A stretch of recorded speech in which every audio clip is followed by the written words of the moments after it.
സുഹൃത്തുക്കളെ, എന്നോട് പലരും ചോദിക്കാറുണ്ട് എൻ്റെ ഈ പല്ലുകളൊക്കെ ഒറിജിനലാണ്. ഒറിജിനലാണ് കേട്ടോ, ഒറിജിനലാണ്. ഈ പല്ല് പക്ഷെ ഇങ്ങനെയൊന്നും അല്ലായിരുന്നേ. ചെറുപ്പത്തിലൊരു പടമുണ്ട്, പല്ലിങ്ങനെ പൊങ്ങി പുറത്തായിട്ടിരിക്കുന്നൊരു പടമുണ്ട്. അതിപ്പോൾ കാണുന്നില്ല, അല്ലെങ്കിൽ ഞാനത് കണ്ടിട്ടാണ് ഞാൻ എപ്പോഴെങ്കിലും ഇതിനകത്ത് പോസ്റ്റ് ചെയ്യാൻ. പക്ഷേ ഞാനൊരു കാര്യം പറയാനായിട്ടാണ്. ഈ പല്ല് താഴ്ത്തിയത് 11 വയസ്സുള്ളപ്പോഴാണ്. എൻ്റെ 4 പല്ലെടുത്ത് കളഞ്ഞ് ഞാൻ താഴ്ത്തിയത്. ഈ 4 പല്ലെടുത്ത് താഴ്ത്തിയ അന്ന് എനിക്ക് ഈ ഇട്ടത് ഒറ്റ കമ്പിയാണ്. വിശ്വസിക്കാൻ പറ്റില്ല, ഇന്നത്തെ കാലത്ത് അത് ചെയ്യാൻ പറ്റില്ല. കാരണം every 15 days I had to go to the clinic. അത്ര മെട്ടിക്കുലസ് ആയിട്ട് ഞാൻ പോയി. അത് ചെയ്തതിൻ്റെ ഫലമായിട്ട് മാത്രമാണ്, ഒരു പെർട്ടിക്കുലർ ലെവലിൽ മാത്രം എൻ്റെ പല്ല് പൊങ്ങിയിരുന്നത് കൊണ്ടും പല്ലുകളെ ഒന്ന് ചെരിച്ചത് കൊണ്ടും താഴ്ന്നത് കൊണ്ടും മാത്രമാണ് എനിക്ക് ഇന്നത്തെ ഈ ചിരി കിട്ടിയിരിക്കുന്നത്. ഒറ്റക്കമ്പി അതൊരു എല്ലാവർക്കും ഇഷ്ടപ്പെട്ട ഒരു സംഗതിയാണ്. ഒറ്റക്കമ്പി ഇട്ട് പല്ല് താത്താനാണ് എല്ലാവർക്കും താല്പര്യം. എങ്ങനെ ഒറ്റക്കമ്പി ഇട്ട് താഴും എന്ന് ചോദിച്ചാൽ ഒറ്റ കാര്യമുള്ളൂ, അതിന് ഒറ്റക്കമ്പി ഇട്ട് താഴണമെങ്കിൽ അതിനൊരു ഭാഗ്യം വേണം. ആ ഭാഗ്യവാനാണ് ഞാൻ. എന്തുകൊണ്ടാന്ന് വെച്ച് കഴിഞ്ഞാൽ ഒറ്റക്കമ്പിയുടെ ഫോഴ്സ് നമുക്കൊരു പ്രത്യേക രീതിയിലാണ് വരിക. ഒറ്റക്കമ്പിയുടെ കമ്പി വളഞ്ഞിരിക്കുന്നത് ഒരു പ്രത്യേക രീതിയിലാണ് ഇരിക്കുക. എല്ലാ പല്ലും ഒരേപോലെ മൂവ് ചെയ്യണില്ല, അതിനൊരുപാട് പണികളുണ്ട്.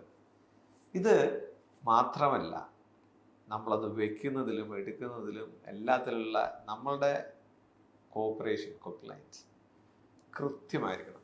എല്ലാ 15 ദിവസവും പോയി ആക്ടിവേറ്റ് ചെയ്യണം. ഇതൊക്കെ കൃത്യമായിട്ട് ചെയ്താൽ മാത്രമേ കിട്ടുള്ളൂ. അത് ഇന്നത്തെ കാലത്ത് പറ്റുന്നില്ല. പിന്നെ പ്രായം, ചെറുപ്രായം, അതുകൊണ്ട് തന്നെ ആ ട്രീറ്റ്മെൻറ്റ് എക്സ്ട്രാ ഫോഴ്സൊക്കെ വരുമ്പോൾ, പലരും ചെയ്തൊക്കെ വരുമ്പോൾ പല്ലുകൾക്ക് അവിടെ ഇവിടെയൊക്കെ ഇളക്കം തട്ടുന്ന ഒരു പ്രശ്നമൊക്കെ വന്നു. അങ്ങനെ വന്നപ്പോൾ ഈ പ്രെഡിക്റ്റബിലിറ്റി കുറഞ്ഞത് കൊണ്ട് ഇപ്പോൾ ഉള്ളതൊക്കെ നമ്മളുടെ ബ്രേസസ് ആണ്. അതിനുശേഷം അലൈനേഴ്സായി.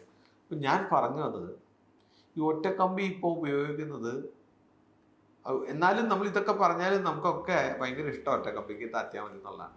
പക്ഷേ അത് ചിലവ് കുറയാൻ വേണ്ടിയിട്ടാണോ എന്താണെന്ന് എനിക്ക് മനസ്സിലായില്ല. പക്ഷേ ഞാനൊരു കാര്യം പറയാം, ഒറ്റക്കമ്പി അന്നത്തെ പോലെ എളുപ്പത്തിൽ കാര്യങ്ങൾ നടത്തി തരില്ല. അതിലും ഈസിയാണ് മറ്റതെല്ലാം. കൂടുതൽ കൺട്രോളുണ്ട് പല്ലിൻ്റെ മൂവ്മെൻറ്റ്സിൽ. നമുക്ക് വേണ്ടുന്ന രീതിയിൽ പല്ലിനെ സെറ്റ് ചെയ്യാം. ഈ ഒറ്റക്കമ്പി വെറുതെ പല്ലിനെ ഇങ്ങനെ ഒന്ന് താഴ്ത്തിയിരുന്നു. പക്ഷേ ബോഡിയിൽ മൂവ് ചെയ്ത് പൊസിഷൻ ചെയ്യാനായിട്ട് ഏറ്റവും നല്ലത് മുത്തുപോലുള്ള ബ്രേസസ് ആണ്.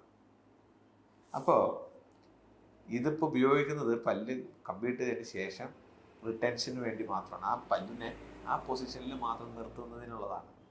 അപ്പോൾ ഞാൻ ഇനിയും നിങ്ങൾ ഈ ഒറ്റക്കമ്പിയുമായിട്ട് ചോദിച്ച് ചെല്ലുമ്പോൾ നിങ്ങളുടെ പ്രായം എത്രയാണെന്ന് നോക്കണം, നിങ്ങളുടെ സാഹചര്യം എത്രയാണെന്ന് നോക്കണം.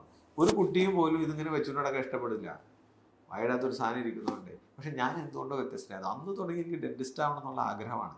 അത്ര പാഷനേറ്റ് ആയിരുന്നു ഞാൻ. ആ ഓഫീസിൽ ചെല്ലുന്നു, AC ഒക്കെ നല്ലൊരു ഡോക്ടറായിരുന്നു, സൂപ്പർ ഡോക്ടറാണ്, സ്റ്റിൽ അലൈവ്. പക്ഷെ ഞാൻ പറയുന്നത് വെച്ചാൽ അതൊരു വല്ലാത്തൊരു ഫീലിംഗ് ആയതുകൊണ്ടാണ് ഞാനിന്ന് ഡെന്റിസ്റ്റ് ആയിട്ടിരിക്കുന്നത്. ഞാൻ ഇങ്ങനെയുള്ള കാര്യം നിങ്ങളോട് പറയുന്നത്. വളരെ മതിപ്പുള്ള ട്രീറ്റ്മെൻറ്റാണ് ഒറ്റക്കമ്പി. എങ്കിലും ഈ ഒരു കാലം അതിന് അപ്പുറത്തേക്ക് സഞ്ചരിച്ചു എന്ന് മനസ്സിലാക്കുക. ഇനി ഒറ്റക്കമ്പി ചോദിച്ചൊരു ഡോക്ടറെ അടുത്ത് ചെല്ലുമ്പോൾ അവർ പറയുന്നത് വിശ്വസിക്കുക, അതല്ല നല്ലത്, ബ്രേസസ് ആണ് എന്നുള്ളത്. Thank you very much.